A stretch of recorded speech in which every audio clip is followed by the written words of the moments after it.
Hey, Jason, do you like lions? Yes. And do you like space? Scotty says yes. All right, well, you're in luck because our Geek History lesson on Voltron is now in session.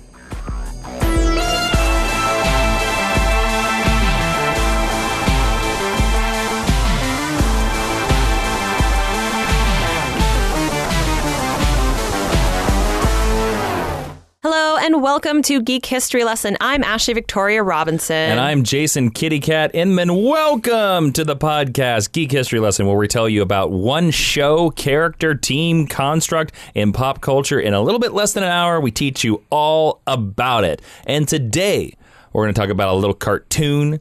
There's a little part space, a little part kitty cat, a little part robot, a little part anime, and a little part thing that Ashley loves. What are we talking about, Ashley? We're talking about Voltron. That is gibberish to me. Yes, I know. What does that mean? Well, are we? First, I just want to say that this was actually suggested by someone. Oh, great. Let's talk about that. So we do have a TA. We have a single TA for this lesson. So shout out to Victor Clarence Rocco for suggesting that we cover Voltron. Great job, man. All right, let's jump right into the tense and origin since Jason knows almost nothing about this. The first section of our podcast is the 10-cent origin, where we give you a Cliff Notes version of Voltron in case you go to a really cool Voltron cocktail party, possibly at San Diego Comic-Con, and somebody's like, yo, man, what's Voltron? And you will now have the answers. Yes. So Voltron is a series of animated cartoons that are derivative of different Japanese animated properties. It was originally based on Beat King Go Lion from Toei Animation in 1981. Say that one more time. Beat King Go Lion? Beat King Go Lion? Beat, like to beat someone. Yes. King, like a king. Go, like to go. Lion, like the animal. Beat King Go Lion. Got it. Listeners will remember Toei Animation from our Digimon episode. They are one of the major Japanese animation studios that brings you all things you love, like Digimon and Dragon Ball Z. Got it. The current incarnation is called Voltron Legendary Defender, and it debuted in 2016 on Netflix. It is a science fiction show that is driven by a cosmic energy known as the Quintessence that powers the universe's magic and vehicles. There are 5 champions known as Paladins that are called upon to pilot 5 mech lions named and identified by their color: black, red, blue, yellow, green. We'll get into the specific pilots a little bit later. Together, the Lions form to create the hero Voltron. And there are 5 seasons of the Netflix show so far. The showrunners and creators are Joaquin DeSantos and Lauren Montgomery, who both worked on Legend of Korra together. Well, I recognize Lauren Montgomery's name. Yes. So that is your 10-cent origin of Voltron. So let's roll right into the meet cute. The meet cute is a term that we stole from romantic comedies where Ashley and I talk about where we first meeted and cuted Voltron. Ashley, mine's going to be really short, so go ahead and start yours. So I have heard of Voltron for a long, long time because I've always kind of been into anime and Japanese popular culture. I always heard Voltron as a joke. It's often been a punchline for like the crummy version of Gundam Wing or the crummy version of some other great mech suit thing that you like. However, last year at San Diego Comic-Con, I had to cover a Voltron panel. Okay. So I basically forced myself to binge the first 3 seasons of the show, and I really liked it. I had, along with Jason, originally tried to watch the show when it first came out. On Netflix. On Netflix. I didn't like the low quality animation, which is a legitimate criticism of the first season. Once it got really popular, it got a lot more money and it gets really beautiful later on. And I'm really glad that I did push past it. So that's my meet cute. Jason, what's yours? Well, I'm kind of the same way. Like, I've always known about Voltron, but like if I was asked to point out a Voltron in a lineup, I could not do it. But also I attempted to watch the Netflix Voltron series, but yeah, the very first episode, like the very first scene, I was kind of put away by the animation, but I like all the people that voice that show. Yeah. So it's always been one of those shows that I've considered rewatching, and I hope that this podcast considers or convinces me to do so, although I'll be terribly spoiled about the whole show. You will. You'll basically know everything that happens. Well, see, then I'll feel like I've watched it already. I have structured it to try and point out the coolest things about the show to you. So let's jump right into History 101. Let's get to it, huh? History 101 is the main meat of the Geek History Lesson podcast, in case you don't listen to the Geek History Lesson podcast, where we teach you about everything you need to know about the thing.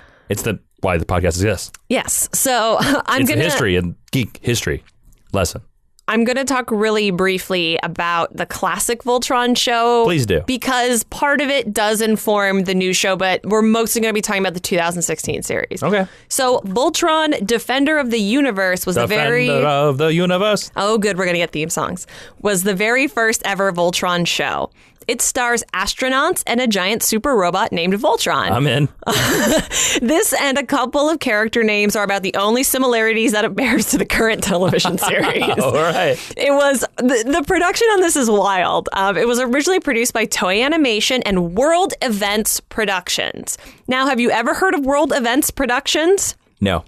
So it's based out of St. Louis, Missouri. Is it really? And is most famous for bringing Voltron to America for the first time. It's a media company that still exists. Cool. Good for them. But I really can't find what they do other than they brought Voltron over in the 80s. I mean, isn't Funimation based in Austin, Texas? So, yeah, it doesn't matter. Oh, no, but just that's a very fair criticism. But most major media companies have a New York or LA base. Okay, so I just thought it was interesting that it was based out of St. Louis. Everybody that lives in St. Louis right now, I just want to say Ashley doesn't think that you guys like Voltron, and you need to prove her wrong. I got family in Missouri. Missouri's fine.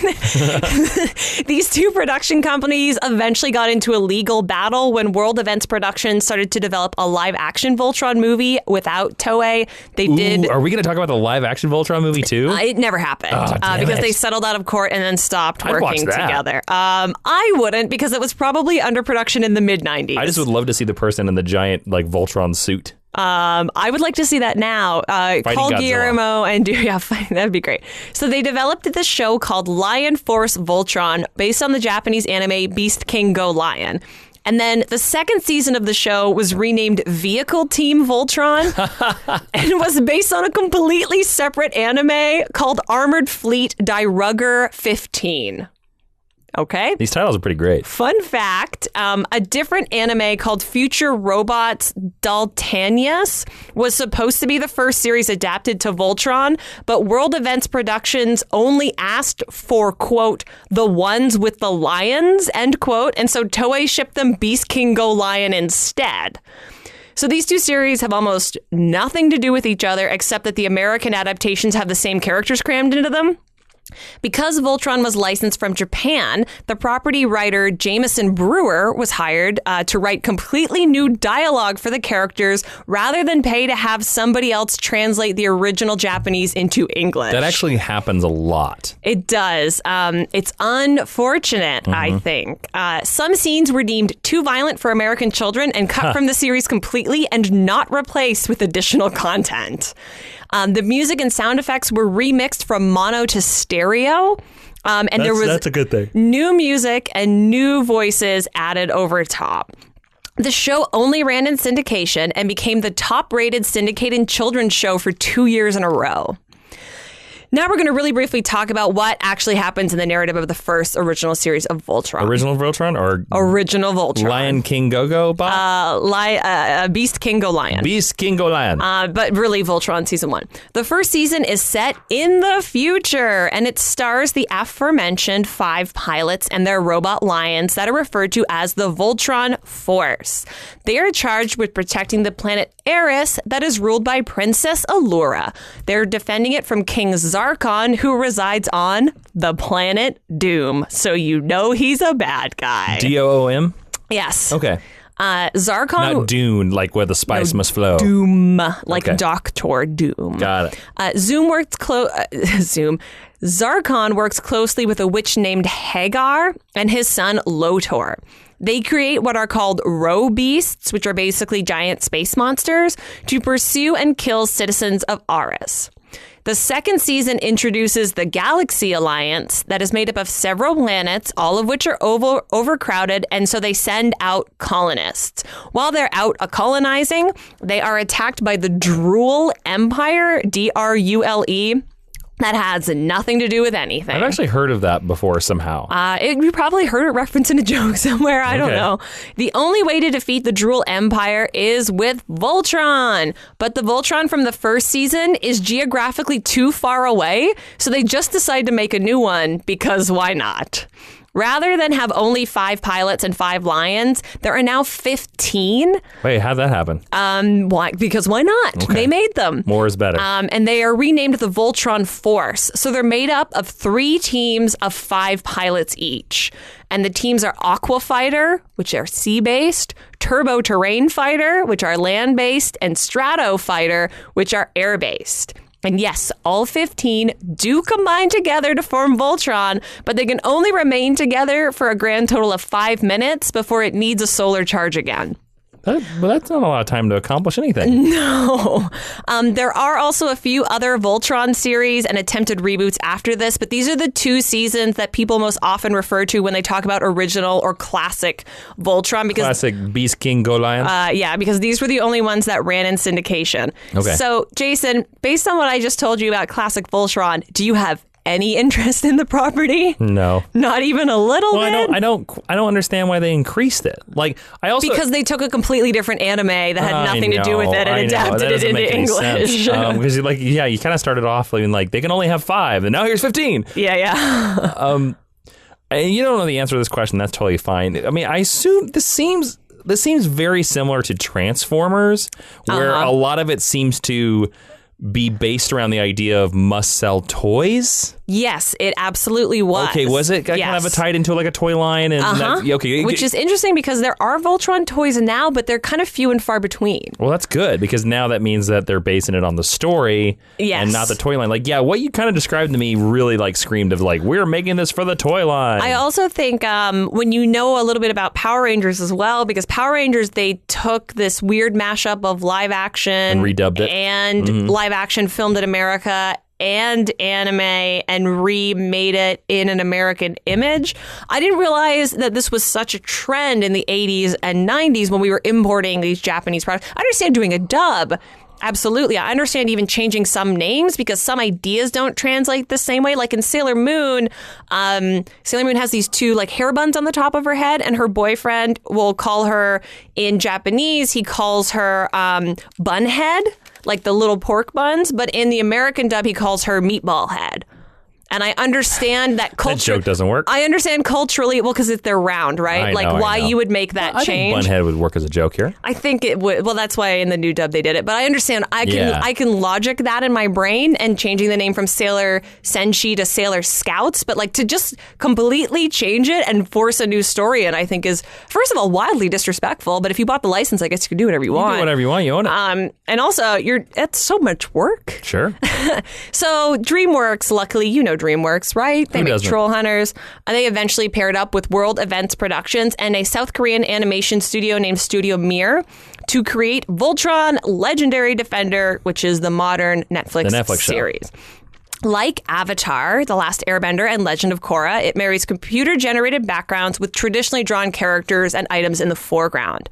It premiered on Netflix on June 10th, 2016, with 13 episodes. Here's the crazy thing. The original contract was a 78-episode commitment. Wow. Which is very high, even for animation. I think they're close. Okay. I think season 6... which is why we're doing this episode. I think season 6 will have fulfilled that. I don't know if it's been renewed. Okay. For more episodes past that, I would imagine so. But like, can you imagine a 78 episode commitment? That's crazy. I mean, old cartoons back in the day used to commit to series for 90 episodes because that was enough for 3 seasons, aka syndication. Oh, sure. Yeah. So like a lot of time back in the day, they would just green light 3 years of a show. And that's why sometimes like Aladdin, the animated series, you only got 3 seasons of the show because that's the only episodes they bought. Yeah. And they made them all at once. And they didn't want to make more. Yes. It's the reason why Batman, the animated series only has 3 seasons until they launched Superman, the animated series, and they gave it one more. Yeah. But Superman, the animated series, only has 3 seasons. Oh, you're right.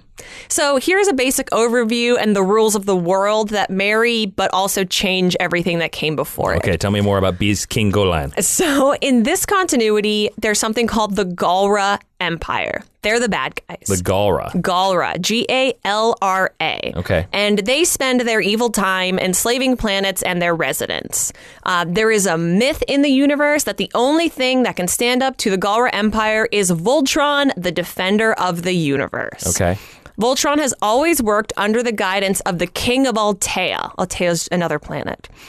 until the planet was destroyed and Voltron was broken apart and sent hurtling into space to protect being taken over and possessed by the Galra. Now, can I ask a stupid question here? Absolutely. Voltron's just a big Jaeger, right? Made up of small lions that Yes. form different parts of it. Yes, but it's a machine that humans drive. Yes, but it's also bound together by the cosmic force that I talked about in the Tencent origin. it's got That's called the superpowers. Quintessence. Yes. But it's basically a robot that humans drive. Yes. Okay.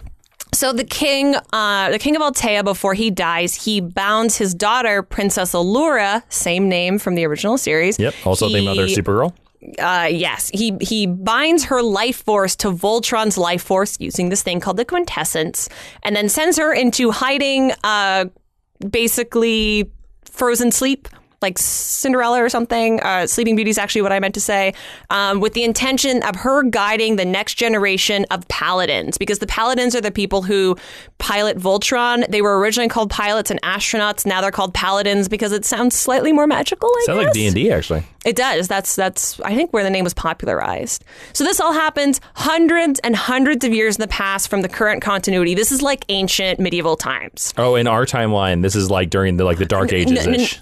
No. So in the present day of the show, these events where Voltron existed and was broken apart are hundreds of years in their past. Oh, so we don't know how long ago. This could have happened like millions of years ago. We don't really know. We're never really given a year. Ancient, a long time ago in a galaxy far away. So in the present day of the show, the Galra are still around and they're still being like evilly evil. And now they've hit the Sol system. And the Sol system is what, Jason? Sol, S-O-L. I mean, I know it's a solar system. But it's our solar system. Oh, Sector 001 of the Federation. That is our solar system. Yeah. Yes. So they finally made their way through space over millennia. They're still led by the same emperor, which is real lucky. We're kind of in the corner of the Milky Way galaxy. We're not really in the center. So if the what's their name? Galra? Galra. So if the Galra started in the center, it'd take them a while to get to us. Yes. So basically they've hit our system. And so a group of space pilots who are mostly students and teenagers, they discover the Blue Lion. Okay. I'm gonna stop you right here. Yes. Just to ask you a question to clarify. Yes. These humans. Yes. Are they? They're in our future. Yes. Okay, cool. Yeah, It's yeah. not modern day, present day. No. But okay. it's the present day of the show. Got it. I don't know when in our future. I remember when I watched the pilot. Yes. They were on like a moon colony or something like that. Yeah, I would say that I don't think the first scene of the pilot's very great, but that's okay. It's fine. It's fine. I just wanted to. They're in our future sometime. Yes. So it might surprise you to learn that all 5 of these Paladins of Voltron bond with all 5 of the Lions, and they get swept up in this war against the Galra. I know that's shocking. Is that quickly it happens? That's exactly what happens. Really? Seems pretty easy. I know. Nobody took time to search for these lions? Well, people have been searching, but they're just these 5 teenagers Right. are just the first people to find Go them. Power Rangers. So I'm going to tell you not really quickly, but I'm going to tell you all the colors and all of their Paladins and kind of what their basic traits are. Sure. So the Black Lion, which forms the head and is the leader, About death. is piloted by a guy named Shiro. No, it's Necron.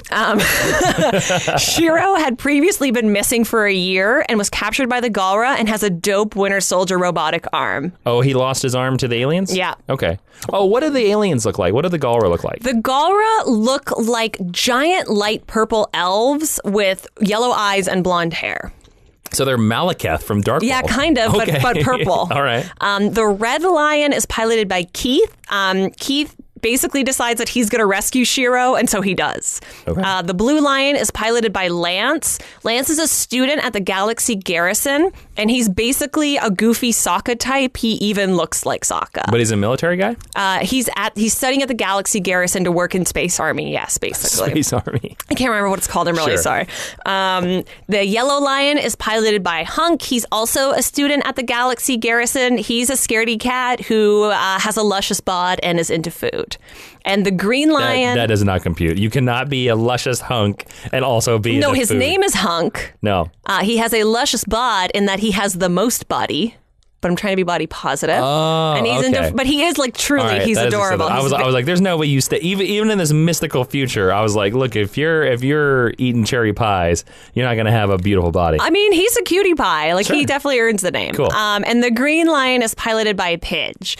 She's also a student at the Galaxy Garrison. About time there's a lady in this team. We are initially led to believe that Pidge is male, but later on we learn that she is female. Her real name is Katie, although she goes by Pidge for the rest of the show. That's her nickname. Why do they fake her gender? Well, hang on. So she's super smart coder type who is trying to rescue her father and her older brother, Matt. Those are the two people who disappeared during the very first scene of the show, are her brother and father. Got it. So the reason that she hides her gender is because all she wants to do is make it through Galaxy Garrison training as quickly as possible. And she feels like if she presents herself as a female, she won't be taken as seriously. And also because she's using her brother's assumed identity in the beginning. So can women not be in the Space Army? They can. There's just not that many of them. Oh, okay. And like 3 episodes in, we learn that she's a girl. Like real army. Yes. And the way she's performed, her voice is sort of pitched lower for a female, higher for a male. So she's passing. It truly doesn't really matter to the character, but there is a plot point where it's revealed that she's female. I also think they did this because the Green Lion was originally piloted by a male. In the classic series. In the classic series, it all dudes? And there is a pink pilot. Weird. All right. She'll show up later. Each paladin wields a weapon that is called a Bayard. The Bayard kind of look like Star-Lord's gun, but they're the same shape as, they're the same color as the lion who they're assigned to. So they're pink or green or whatever. So sort of a double barrel. Yes. And depending on the paladin's connection and the paladin's connection to their lion, they can take the form of different energy weapons like swords. Cool. So they all get their lions and they meet up with Princess Allura, who's woken up from her sleep in her giant flying space castle. That's not a joke. With her butler, Murray from Flight of the Conchords. That's also not a joke. He's played by Rhys Darby, and he's truly just playing Murray with dots on his face. And they all get in their lions and they begin... Beast King Go Lion? Yes. Fan meeting? Yeah, yes. He's the funniest character on the entire show. And they start training. Brett, Pidge, Hunk. Fun fact, this team's very first fight as Paladins of Voltron takes place on the planet Aris in homage to the planet that it was set on in the original series. Okay, cool. Around the same time as their first battle, Pidge's true identity is revealed, and we learn that when Shiro was captured by the Galra, he was held alongside her brother Matt and was forced into gladiatorial combat against him, where Shiro caused Matt physical injury. So we already have drama, not 3 episodes in. Did his arm get chopped off by the brother? That's unclear. Okay. This first season is maybe the most uneven of all of Voltron Legendary Defender because kind of like the Avatar and Star Wars TV shows, it struggles with too much episodic stuff and that doesn't really serve the overarching narrative. Shows. That's okay. Yeah, because the showrunners didn't realize that they actually had a more mature audience than I think they were originally planning for. And that's fine because it does find its feet. About halfway through the first season, the Paladins and Allura fight the Galra for the first time, and they push back against them in their first victory, and that makes a big shift in the tide of the war. It's the first time the Gara have ever been defeated. So even though they're mostly a bunch of teenagers and their oldest leader is like 20 years old, they pretty much know what they're doing. And then the X-Wings fly across the sky and there are fireworks and the Ewoks sing the Yub Nub song. Exactly. There are, I mean, if you're a Star Wars person, and I guess everybody is now because it's one of the most giantest franchises in the world, there are a lot of Star Wars influences throughout Voltron, very obviously. They eventually capture a Galran soldier named Sendak, and Shiro interrogates him to learn more about the Galra and how they have mastered the Quintessence and harnessed it to aid in their conquest of the galaxy, because the Quintessence is supposed to be a life force that serves balance, so it's confusing to them that the Galra can use it to wreak havoc and destruction. Allura gets captured and while trying to break onto a Galra ship disguised as a soldier's and forces all the Paladins to rescue her.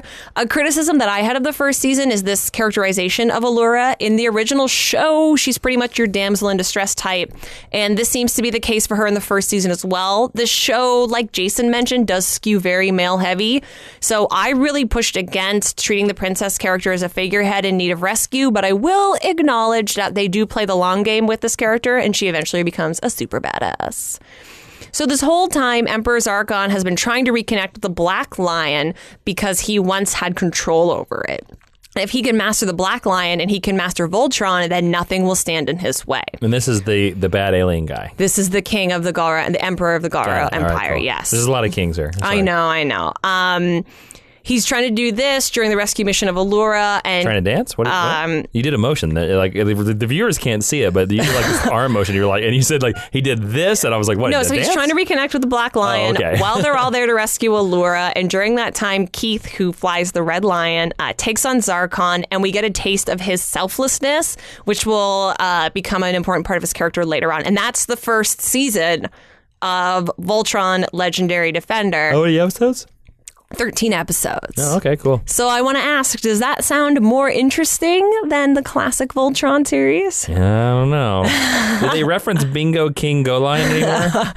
No, King Bingo doesn't appear. Damn it, that is a great name, though. Bingo King Lion? Bingo King Go Lion? Bingo King Go Lion. I love it. I'm sure someone is going to tell us that was rude.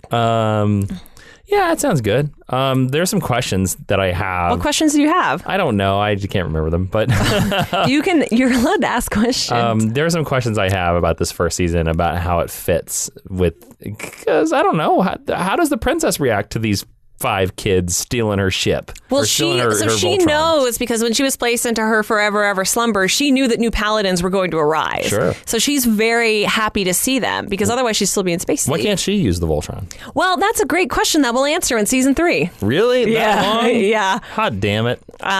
So can the Golrum, what are the names? Gallra. Can the Gallra, can they use the Voltron? They can use the Voltron. They can, even though they weren't originally. They want to steal the Voltron. They can, because they're masters of the Quintessence, the magic life force. Yeah, that starts the Voltron. That's right. The dilithium of the Voltron. Basically, yeah. All right, I'm trying to put this in terms that I understand. I would think of it like the Avatar energy. The dilithium, got it. So then season 2 happens, okay?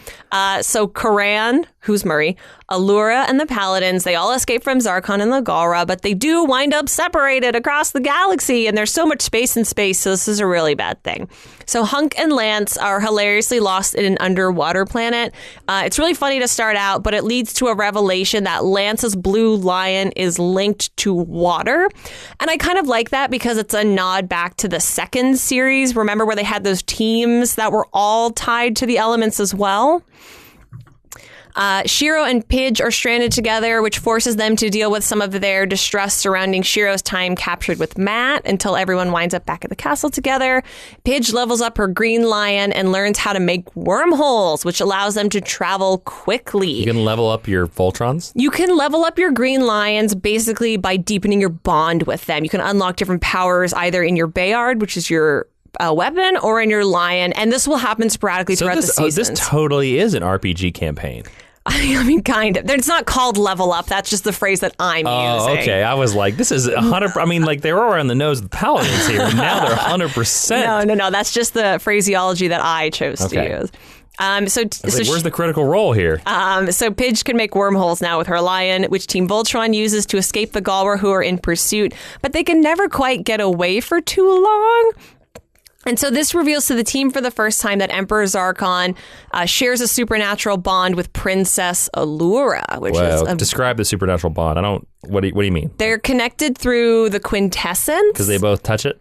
Because Zarkon's a master of it, because he's a Galra, and because Allura, this is going to start an arc for Allura where she's going to learn just how powerful she is and just how much magic she can basically control. All right. Keith winds up supporting and working with Allura through this discovery, and he reveals that he's actually part Galra. He has Galra heritage. So this doesn't sit really well with the team, because he basically looks just like everyone else. He looks like a Japanese guy. He just looks like a normal human. And which part of the Voltron does Keith control? Keith is red. So he's one of the arms. Interesting. He's half Galra? He's part Gall. We don't know how much. We don't know how Galra, because the Galra are kind of like the Nazis. They're very purebred. Yeah. So the idea that they would dilute the bloodline, that a human and a dark elf kind of got together, is a pretty big idea. So with Keith's biological ties to the Galra, Team Voltron pivots, and they start making efforts to work with rebel Galra forces in order to form alliances, rather than just remaining in conflict with an entire race of people. This is maybe the biggest idea that's been introduced into the show so far, and I feel like this is a real changing point when the show starts to take on bigger concepts and ideas. Keith is also my favorite character, and I find it a pretty profound revelation. Do you trust him? Yes, I do. And I like that they use him to inform this larger narrative. Okay. I do. They do him kind of dirty at the end, though. It's really sad. This also sees a lot of conflict between Keith and Allura because she has such blinding hatred of the Galra based on what she witnessed them doing when she was originally alive ages and ages ago, and they ruined her planet and they killed her father. Get over it, Grandma. And this drives a wedge in the team. They meet up with a group called the Blade of Marmora that also features secret spies and assassins and will become important later on. The Blade of Marmora is one of the Galra rebel teams that they've been reaching out to. Shiro, Lance, and Pidge spend a good part of the season building a new weapon using the Quintessence crystals to take down Emperor Zarkon. And when it is finally ready to use, Keith bravely volunteers to be the one to use it because somebody has to take it down to the ship and use it against him. So what is it exactly? What is this new weapon? It looks like a big cannon. Oh, is this a big space cannon? Yeah, kind of. All right. Why do they need somebody to write it? No, they need someone to like hold it and take it down and fire it. Oh, like physically? Yeah. I was thinking like a giant nuke missile like Slim Pickens and Dr. Strangelove. No. And he's like, yeehaw! But his bravery and his volunteering to do this forces Allura to confront her prejudice and to move past it in what is really a great moment to her. The second season really deals with like straight up racism, which is kind of cool for a sci-fi show. Let me ask you this. Yes. So this is the end of the second season? Yeah. Does the space cannon work, by the way, real quick? Well, we'll get to that. They hold that? No. They hold that till season 3? Well, I still have more stuff to talk about. I'm sorry. I'll wait till you finish season 2. Okay, so during the final battle of the second season, Voltron forms the legendary blazing sword for the first time, which is basically like the giant mech has a sword. It's kind of like that moment in Pacific Rim where they're like, we have a sword. Okay. Is that a reference to like original Voltron that I'm missing? It is, okay. Yes. And they seem to defeat Emperor Zarkon. The cliffhanger is a call that goes out through space to Prince Lotor, who had never been seen in the series before. But if you remember from when we were talking about original Voltron, he's the son of Emperor Zarkon, is Prince Lotor. I did not remember that. That's okay. It's totally fine. It's a lot of names and a lot of mythology. Okay, what are your questions? What if I just wanted to watch this show starting in season 2? How user friendly is this? Because I'll tell you what, season 2 to me sounds way more interesting than season 1. My only reticence against encouraging that would be you don't have a great introduction to the characters in season 2 because season 1 is starting from a blank slate. You get a really great sense of who the characters are. You're a smart dude. You don't think you can figure it out on the fly? You could probably do it. Season 2 sounds way more interesting than season 1. Season 2 is where it's like, hey, we want to do space battles. Hey, we have the budget to do space battles. I like the concept of them finding rebel groups of the Galra. I'm never going to remember how to. It's okay. It's okay. Until I watch the show. But I like that idea because I just think that it's smart. It's smarter than, just being like, they're all the enemy. Yes. Like I said, it's more evolved. The storytelling evolves. Yeah. And also at the end of the season, Shiro goes missing again because why not? He goes missing all the damn time. So then season 3, which was the first one that I saw at San Diego Comic-Con, is the beginning of half seasons being released twice a year. All right, so how many episodes? So instead of 10 or 13 episodes from this point forward, series are 6 or 7 episodes, and they always drop on Netflix during a major comic book convention, San Diego Comic-Con or New York Comic-Con. Do you like that they split them up? I do. Really, why? You wouldn't rather just have 13? I like them because I feel like I have more time to absorb the story. So binge watching only 6 episodes at a time or 7 allows you the time to spend the next 6 months, sort of thinking about it and looking at the pictures online and whatever. Instead of 13, you just get to spend more time with it. It also just feels like we're getting more of it because there's more. Having never seen it, I want all 13. Because there's more release days. I do like it. The only thing I don't like about it is sometimes there is an unsatisfying ending because you're basically only getting half of the content. Yeah. So since Shiro's missing, because he goes missing all the time, the remaining Paladins are kind of palling around space looking for him. But they can't not have a leader, so they elect Keith, who still wears his red armor, to pilot the Black Lion. He has a really hard time bonding with the Black Lion, though. Lance, who's still in his blue armor, steps up to pilot the Red Lion, and Princess Allura, wearing pink armor, finally gets to do something cool and gets to pilot the Blue Lion. Okay, so are we finally getting the explanation now about why she hasn't been piloting these things from the beginning? Yes. Okay, cool. There's no real reason for it, except that because she's the princess and because of the old Voltron mythology, the king of Altea always acted as the leader, sort of your Alfred, if you will, or your Overwatch, or however you want to think about it, but sort of as your at-home leader of the team. And Allura, because she's one of the few remaining Alteans and she's the princess, she's basically the head of state. And so she thought it would. So it shouldn't be, but it's beneath her to do this. It just wasn't something that was ever done. Okay. And she's been learning more and more. We're actually going to get into it narratively. She's been learning more and more about her connection to what's called Altean alchemy, which is basically how she can use the Quintessence and manipulate it like the Gallra have been doing. And this is the first time where, out of necessity, there's an empty lion that she can use. Ah, yeah, because the guy's gone. Yes. Is the excuse me, what's his name again? Shiro. So is Shiro missing like the big plot line of season 3? It's a big part of it, okay. Yes. He won't be missing forever. Spoiler alert. At first, I didn't like that she wore pink armor because I think it's a little on the nose. She wears pink armor because in the original series, Princess Allura wears pink armor, but they give an in-story narrative that in Altean culture, pink is a color of power.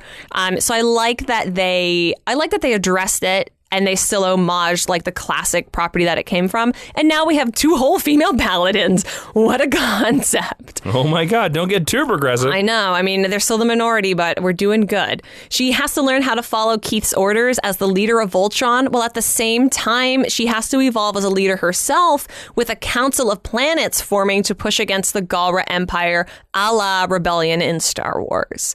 Lance and Allura take a long time to adapt to their new lions, where Keith is a more fiery leader. So they have several smaller missions that go really poorly at the start of the season because they don't know how to balance their new roles together. Prince Lotor, you remember him. He's the son of Emperor Zarkon. Because Zarkon's dead. Is he dead? He's pretend dead. He's missing in space dead. Oh, I forgot there's like all the suspended animation stuff in this universe. He's just, we think he's dead because Bingo, we can't. King, go lion, don't do this to me. We think he's dead because we can't see him right now, kind of dead. Oh, so it's like Drax being invisible. It's like, oh, if I can't see you, all right. It's very that. So Prince Lotor fills the role of season-long villain who wants to use his strength, skill, and charismatic personality to unseat his father as emperor. He is single-minded and at several points will just attack Gallra outposts or ships that stand in the way of his goals. He has no overarching loyalty to his own empire except that he thinks they should serve him. He's also accompanied by 3 half-Gallra female bodyguards who are both feared and disrespected by the Gallra at large because, like I said, they're a very eugenics-happy people. And instead of looking kind of like these sexy elf monsters, one of them kind of looks like a cat, and one of them kind of looks like a Rainbow Bright, and one of them kind of looks like He-Man but purple and with long hair. So they're all Gallra, results of Gallra mating with other alien races. So they're seen as impure, but they're very strong. So the Gallra becomes stronger when they mate with other races? Not necessarily. It's okay. just these 3 bodyguards happen to be for the sake of the narrative. Cool. Their names are Narti, Ezor, and Zethrid. Ooh, terrible names. Well, they're aliens, so they have no sense of linguistics. You might as well call them like Rrah Zagar. I mean, basically. So Keith is struggling to be the leader. He also has a parallel journey to Lotor because he's starting to explore more of his own Gallra roots and identity, and Lotor is trying to figure out where his place is going to be as their emperor. Oh, I think I have a prediction about where this is going. Shiro, who's working under the name of Kuron, escapes the Gallra again, but he could no longer connect to the Black Lion because Keith is piloting the Black Lion. Snooze, you lose, man. Eventually, he will overcome this, and we will establish that his bond with the Black Lion is stronger than Keith's, and this will cause some upheaval where the leadership of the team is concerned. Because when Shiro comes back, like, who's going to lead Voltron? Who is the real leader of this team? Shiro. It is Shiro. Yes. So Shiro's the better leader than Keith? Yes. Interesting. But Keith, in my opinion, is the better character, the more interesting character. But you agree that Keith is not the better leader? I do agree with that. Okay. Yeah. So the Paladins find a comet, and on the comet, there's a high concentration of the Quintessence crystals. Oh, a lot of dilithium crystals. Great. Yes, and that's what is literally made up of the heart of Voltron and their lions by association. Can they run out of Quintessence? Is like a gas tank? Can they run out? Can they run on fumes of Quintessence? like, yes and no. Oh, really? So whenever the writers find it to be convenient is when they run out of Think of it like Avatar: The Last Airbender and your chi. Can you ever run out of it? Not really, but it can become depleted as the narrative demands. All right. I'm sure someone is going to tweet me and Green argue. Lantern battery. Yeah, okay. yeah. But like, can you ever absolutely run out of it? Maybe if you smash the crystals into 100 million pieces. Sure. So this leads them, strap in, into an alternate reality. Where We're in season 3 here? Yes. Oh, good Lord. Where the Alteans are the evil ones instead of the Galra, and they're trying to go to the mirror universe? Basically. And they're trying to spread, quote, peace. That's obviously not peace as we think about it, to every reality that they can reach. So the evil reality is trying to get into everyone else's realities. All right. The Paladins close off the door to all the realities by dragging this comet back behind them, behind Voltron. So they just put the stopper in the tub. I like this. Basically. Okay. It's a kid's show. Yeah. This comet is also something that Prince Lotor is hellbent on tracking down, implying that he not only wants to take over their galaxy, but the entire multiverse, which means he's extra evil. This discovery of the connection between the comet and the Lions of Voltron leads to, kind of just like in Legend of Korra, a flashback to the origin of Voltron, exactly like we saw the story of the first Avatar. So in the way back, the comet landed on this planet called Debazal, which is the Galra homeworld. Emperor Zarkon and the Altean King Alfor, who were originally allies, conducted research on the comet, which posed a threat to the safety of their reality and released dark creatures that threatened their world. Su, Zarkon, and Alfor, along with Karan, who is Allura's bodyguard guy, built the original lions and had some of their first paladins, Gurgen, Trigal, and Blates. I only heard those names pronounced once. Don't tweet me. Working on them with them. The paladins were able to form Voltron, but Zarkon was exposed to too much quintessence and driven mad. He wanted to use Voltron to open more rifts and search for a cure for his dying wife.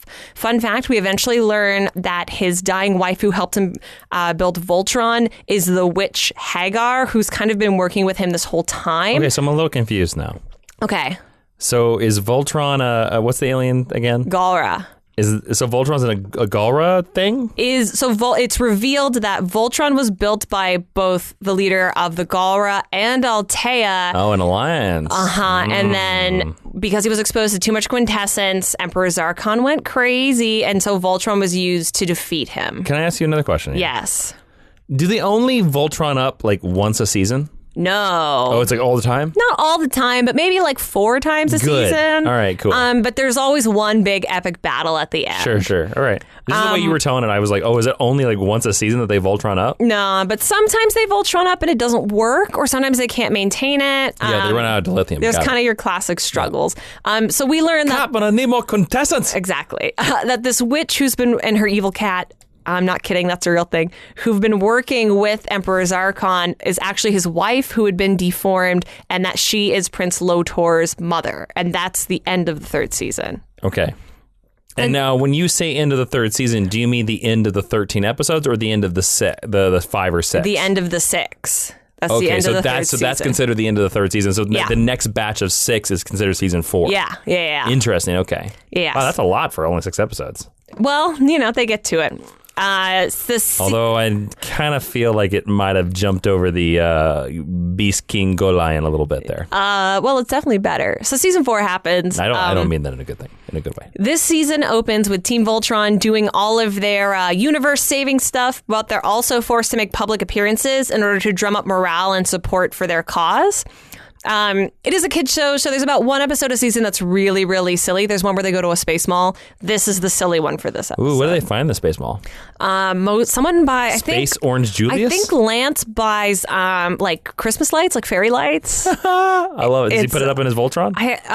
Well, they don't live in their Voltrons. They live in the giant space castle. They should live in the Voltrons.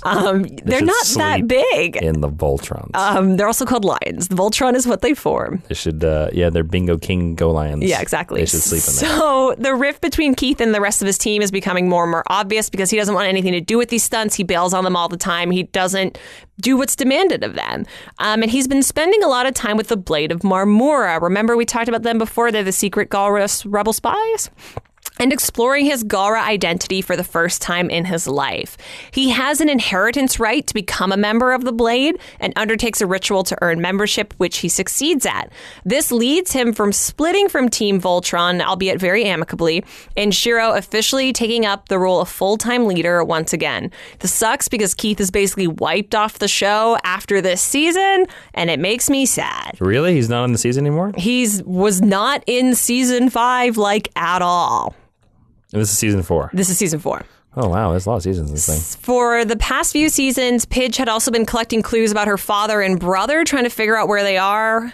Remember we talked about that? Hunk, yeah, the moon babies. Yes, Hunk plays a supportive role in helping her during season 4. He really gets to level up in this season and become a valuable member of the team.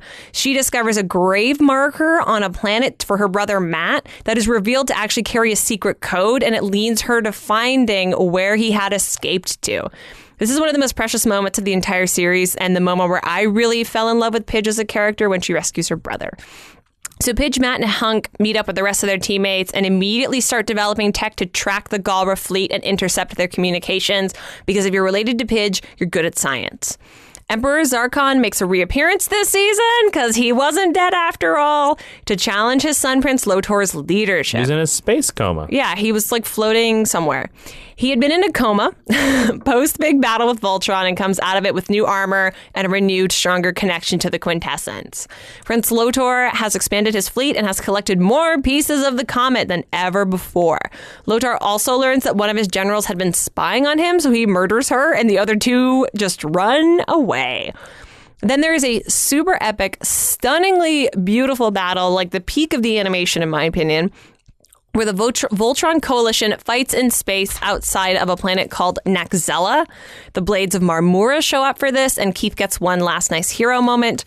They take out the big Galra weapons called Zayforge cannons, which are these big cannons that they've been building, that we've been warned about for the entire 4th season. When Voltron tries to go down to Naxxella's surface, they get trapped in an invisible minefield set up by Hagar, but Allura freezes the mines, allowing Voltron to make it to the planet's surface. She freezes them in a way that we don't wholly understand.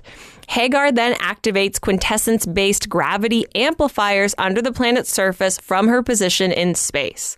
Allura can sense that this is going on, but it doesn't save Voltron from being caught in a force field and drawn into the core of the planet. The Paladins then discover that Hagar had turned the entire planet into a bomb that could take out 10 solar systems, and they can't find a way to escape. So Lance finally gets a chance to ascend beyond his goofy team status, and he encourages Allura to use her powers that have been emerging to manipulate the Quintessence in Voltron and save the world. This is a great moment for her. He calls her literally the heart of Voltron, and she's able to do that and blast Voltron through the shield that's restraining it.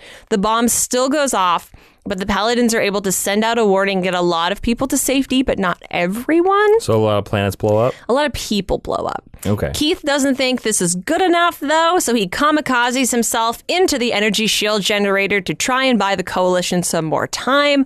Prince Lotor reemerges at the very end as well, just in the nick of time, to use his fancy comet ship to destroy the shields and ruin Hagar's plan, keeping the planet from exploding too far and Keith from dying. And at the end of the season, he sends a call out to the Paladins that he wants to parlay with them.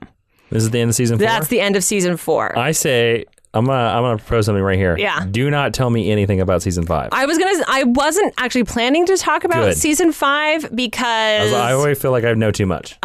Season 5 is where we are currently. Oh, so we don't know anyway. So I don't want to. Well, at the time it's recording, season 6 is about to drop. Oh, season 6. Okay, cool. But I don't want to spoil the most recent things for people. Yes. Except to say that we finally get a full-on alliance between some Galra and the Paladins, and the show moves in an even more interesting way, and we learn more about Allura's magical powers. They come from mushrooms? Yeah, exactly like that. And she dates a plumber. Yeah, that's exactly how it goes. So why don't we move right into the discussion? We have an amazing guest with us today. We're going to be joined by Alexis Torres. She's the host of Black Hollywood Live and a panelist on AfterBuzz Voltron Legendary Defender After Show.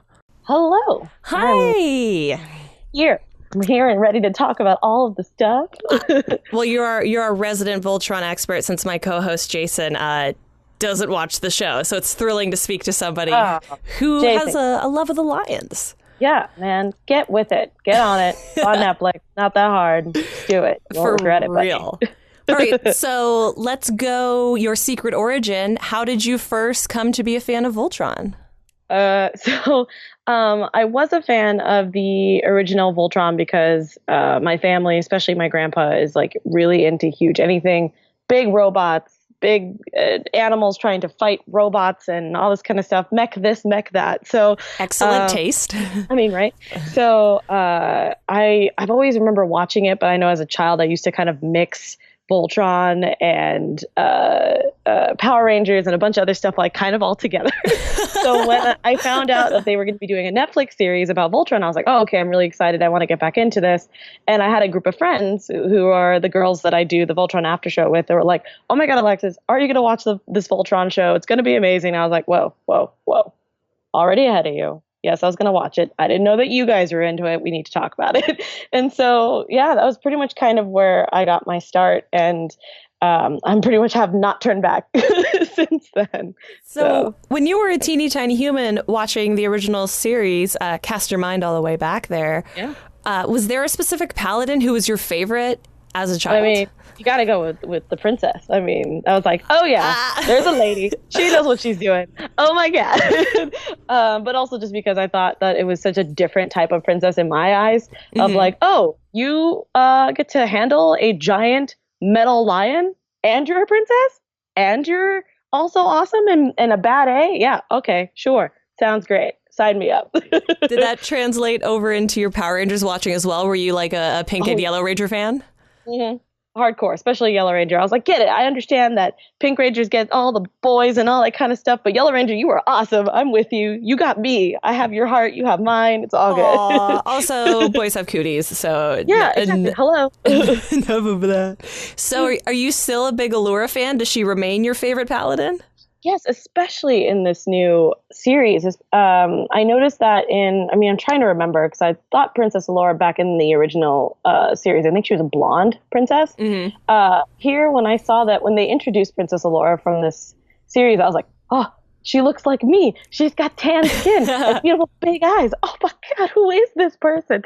And then as her story arc continued and how she has flaws, but she's also a very strong individual, I was just like, yeah. Okay. And I even got to the point where I can't remember if it was because the seasons are very split up in weird ways for Netflix. But I remember when she was having that moment with Keith and when we found out that he was, half Gall, which everyone was like, oh my God. Oh, end of season 3. Best. Yeah. My favorite arc maybe so far. Yeah, of the fact that, that she was a very kind person and how she was very open to helping others and things. You get to see that really big flaw of hers where she immediately goes, your people, killed my entire planet. And even though we've been on this journey together, I don't know if I could treat you the same. And that was where I was like, okay, this is that point where it really hurt my soul that Princess Allura had to go through that with Keith. But at the same time, it really showed that even if this person could be high and mighty and also a very, very kind and open person, that there are flaws there. And she got past it very, very quickly. But I think that was the moment where I fell in love with her even more because I was like, yeah, she has mistakes. It happens. And she was able to work through it and work past it and realize that, okay, I shouldn't treat him this way since he's never actually hurt me. He's just associated with a type of species that did hurt me in the past or is currently hurting me now. And he's not like that. And how she can realize that. And I love that also the other Paladins were the ones that were like, this is Keith. Like, you can't treat him this way, you know? Yeah. So for sure. I love that arc with her too, because the show during the 3rd season, I think, is where it really levels up, It takes on some more adult concepts, like lions in space is really fun, guys. And that's why we all showed up to the Netflix party. But that's not the thing that drives it. And then later on, when Lance calls her the heart of Voltron, when she's sort of struggling with her place as a paladin, I feel like that cements... I mean, she's always been incredibly important, especially to the mythology, but I feel like that really cements her legacy and her place on the team. I agree. Yeah, and it really shows through Kimberly, I believe, is the voice actress. Yes. Like, you can really hear it in her acting too, especially when you meet her in person as well. It's it's just really great how she can just round out our very interesting gang of ruffians that are Paladins, you know, and how she can also be feisty on her own, but also be the brain and the heart of the group as well. Like, I love that she can wear so many hats, but not be as flustered as probably they would put a female character in anything and be like, oh, I can't do this. Like, no, she's able to handle it. She might have her moments, but she is able to work through do problem solving with the rest of her team, which is great. I also love that Kimberly looks like Allura, just without the white hair. Oh, girl. I was like, when I met her, I was like, oh my God, you are Princess Allura. Oh, I'm just freaking out and fangirling over it. It was insane. So one more quick fan question. Who's your favorite lion then? Are you a blue lion girl? Definitely a blue lion girl. Anyone who's watched our recap show. So when I met Lance in this series, as a person who loves Last Airbender. He's Sokka light, right? Oh yeah, completely. And I was like, okay, he's gonna be the Sokka character. And I loved what they did with Sokka in The Last Airbender, so I wasn't sure if they were gonna do that with Lance, which they pretty much did, where it was like, oh, he's fun and games now, but then he like matured so quickly throughout this series that I loved every minute of that, and I stuck with it. And obviously, when Allura decided to take over for Blue Lion, I was like, yep, I picked the right lion. I know what I was doing. Okay, I told everyone there's a reason why this blue lion is mine. It's right here, right now. Do you have anyone in your life who kind of acts like your Quran? I would say probably. Do you have a manservant, Alexis? No, I don't have a manservant. I would never call him that, but I would take the personality of Quran, and definitely my husband is definitely in the same boat. He's very over the top, but he also would protect me for no other reason besides the fact that he's just a good person and because he cares about me. But that's so sweet. Couples goals. Yeah, but like I love it because I love how like Rhys Darby like his voice can just like manage a room, and my husband kind of does the same. Also, like when he gets into those goofy states, it's just I'm like, yeah, and I love it because you can ask anybody on our panel, they're like, yep, that's definitely Neil. Just flamboyanting around and sweating a lot. Like, it's just, that makes sense. Well, I look forward to your cosplay this year for Halloween. I've already picked out your costumes for you, and you both have no choice in the matter. Oh, yeah, no. We've already talked about it. I already have, like, several. Oh, no way. Like, I want to be Allura, and he's like, I will totally put on a fake mustache and be Quran. That sounds great. Ooh, Pixar, it didn't happen. Yeah, no, it's going to happen. You'll just got to look at my social media. It's going to happen. You're going to see it. It might take a couple years.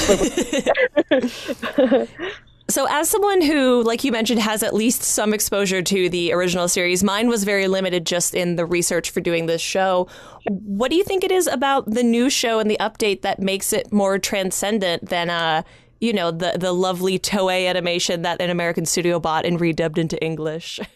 Oh man, I think that the animation studio, which is the same animation studio who did Legend of Korra and Last Airbender, I feel like it was a really nice update for anybody who used to watch the original. They do take a lot of nostalgia from the original and kind of sprinkle it throughout, which I think is really nice, instead of just going, no, we're revamping it. It's completely different. I also love the fact that I feel like the characters have a more well-rounded story arc in general. Because even though in the 80s we had our stories to a point, but at the same time I feel like there's also just a lot of just randomness going on, like with Sven and things like that. Oh, but we got a Sven reference, which was so great. Fantastic. But I love that we don't have to like hammer it in like, this is Sven, and you're going to need to like remember that forever. I mean, I have theories about that, but that's fine. But I love that we were able to kind of throw that in for like a split second, and then we could still move on and enjoy the rest of this. I also love that the problems that our Paladins have to face, which seem kind of real worldly, even though they are on a different planet every week and things like that. Like, I love that, and also showing that these guys are still kids, even though they can't act like them all the time. Yeah. I love that. Because I feel like in the original, you kind of forget. I feel like that's like a classic sort of anime trope, is like, you're also with the art style, it's like you're 14, but Sailor Moon, you're really the boss. Yeah, exactly. I think of that all the time. Like, you know that these guys are like junior high school, right? Like these Sailor Scouts, like they're young. Like, I know, Shiro's like 20 whole years old. I know, I was like, oh wow, what a grown up. Like, you know what I mean? Yeah. You know?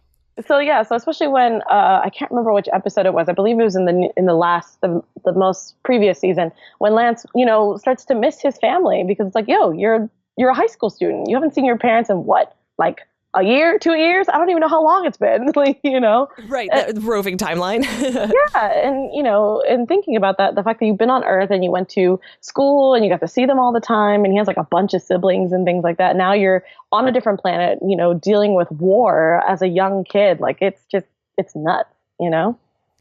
Well, Alexis, thank you so much for talking to us. If anyone has enjoyed this, you can head on over to patreon.com/Jawiin, Jawiin, where hopefully we can trick Alexis into talking to us for a few more minutes about her Sven theories and maybe what some of her favorite episodes of Voltron are.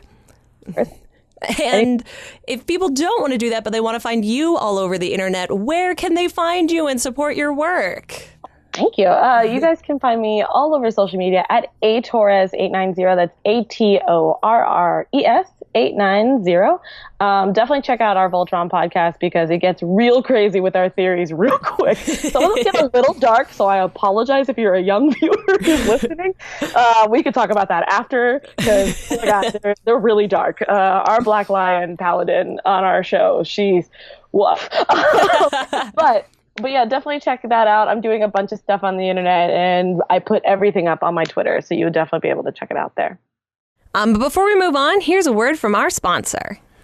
This episode today, guys, is brought to you by Leesa. They are the company that's going to help you spring into a better sleep. They are a socially conscious mattress company. And I got to tell you, we have a mattress here that is from Leesa. It is super comfy. It is super awesome.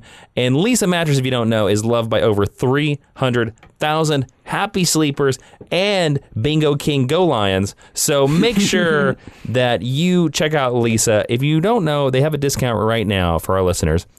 You can get $125 off if you go to Leesa.com/geekhistory. And Leesa is a really sweet company. They do a lot of socially conscious stuff.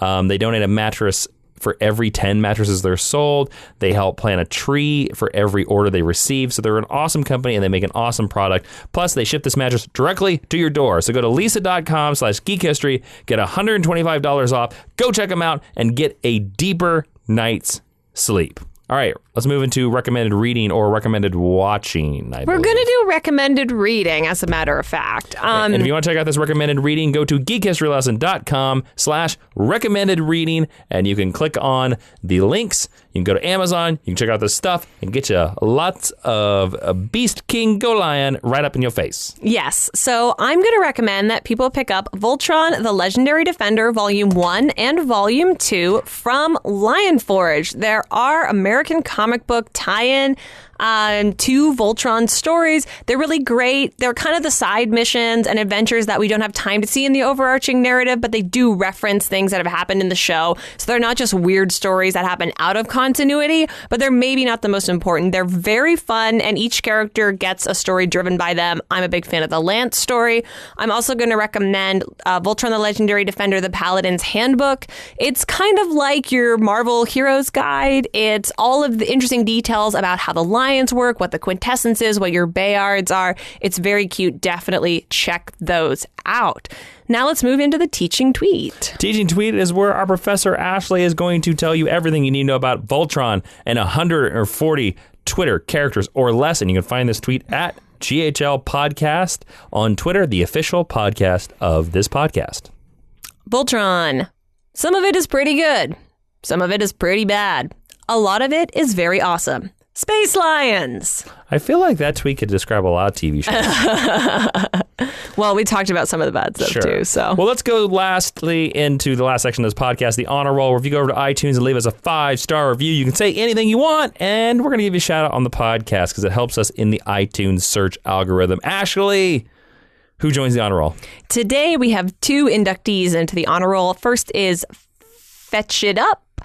They say, a must listen. As a lifelong comics fan who hasn't had an opportunity to read many older stories, this podcast is a godsend. Jason and Ashley do a fantastic job diving into the rich backstory of each character, concept, or construct, nice, while keeping things entertaining and fun. A must listen for anyone who's even mildly interested in comics or other nerd characters.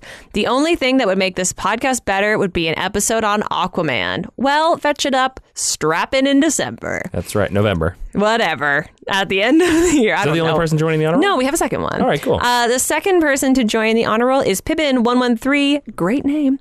Best pod around. Thank you for making an amazing podcast. I love each episode. And I love the brevity of that review. Yes, and you can be just like them. Go over to iTunes, leave us a 5-star review, and help out the podcast. While you're over there, click subscribe, and also listen to us on Spotify, SoundCloud, and all other kinds of places.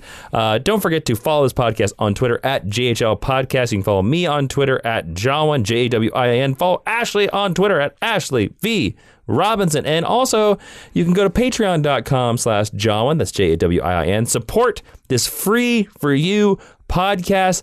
And you guys, just $1 a month actually makes a big difference over there. Huge and difference. It really helps keep this podcast around because, again, there have been several times where Ashley and I's job situations have demanded more time from ourselves, and we weren't able to devote it, to Geek History Lesson. And the Patreon kept this podcast alive. That is no joke. That is no exaggeration. Everybody that supports us over at patreon.com helps keep this podcast alive.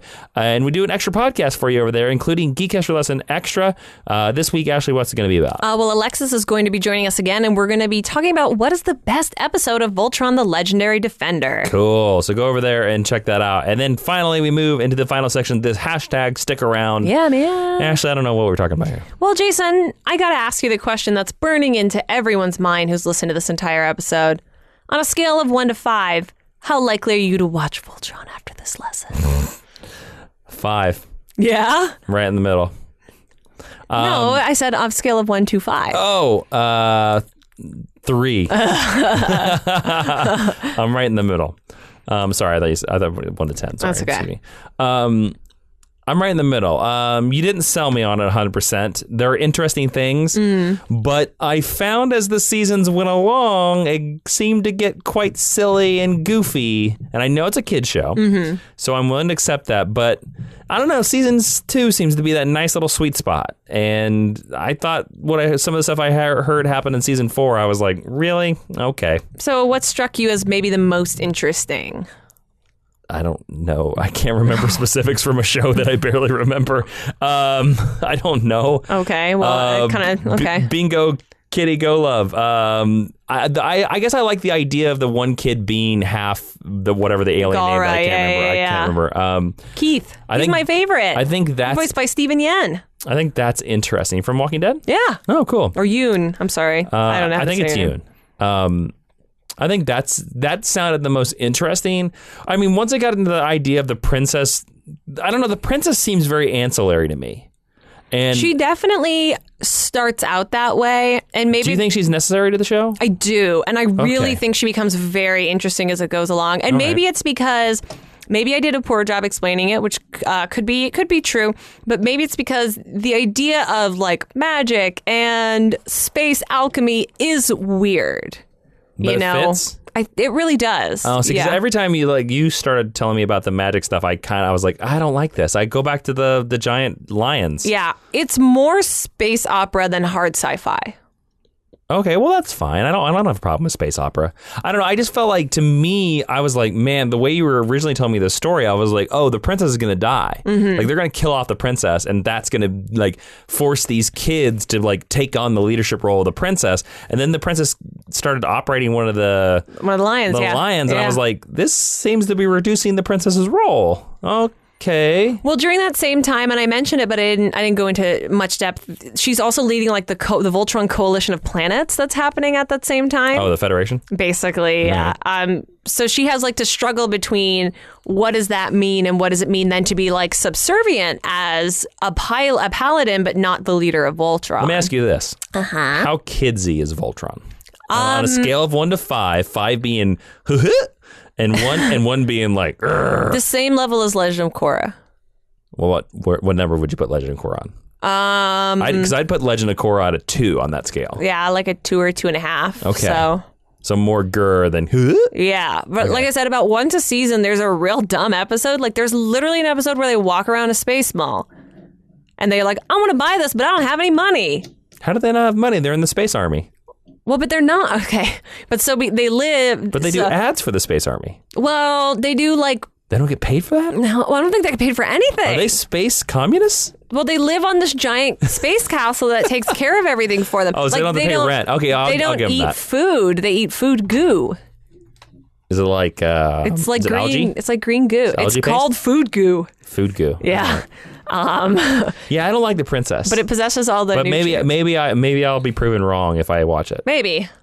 She grows on you, but it took me a while to warm up. I'll tell you what this. I'll tell you this. I'll tell you what this. Tell me what this. I don't know. I can't speak words. I will say this, that I could see myself at a point now because of this lesson being like, all right, I'll go check this out. Mm-hmm.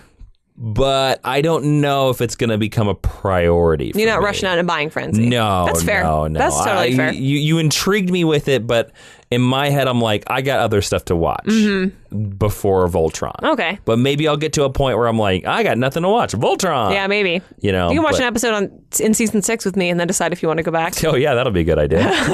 But I do honestly think if I watch it, I'm going to start in season 2. Like, everything you told me about season 1, I was like, nah, I don't need that. Season 1's a little tough. So everything in season 2, I was like, all right, this is like when the Dominion showed up in Deep Space Nine. This is when it's getting interesting here. Yeah. So it is tough to look at Rhys Darby's character though and see anything other than Murray with dots on his face. Voltron? Yeah. He's doing slightly more of a British accent than his New Zealand accent, but they even draw him. He looks like Murray. I mean, I would draw it like Rhys Darby as well. Yeah, it's great. All right, I think that's a good place to end this podcast. Thank you so much for listening. Geek History Lesson. I am Jason Beast King Go Lion Inman. I'm Ashley Victoria Roberts. That's the best thing about this podcast. I love Beast that name. King Go Lion is just a bad name.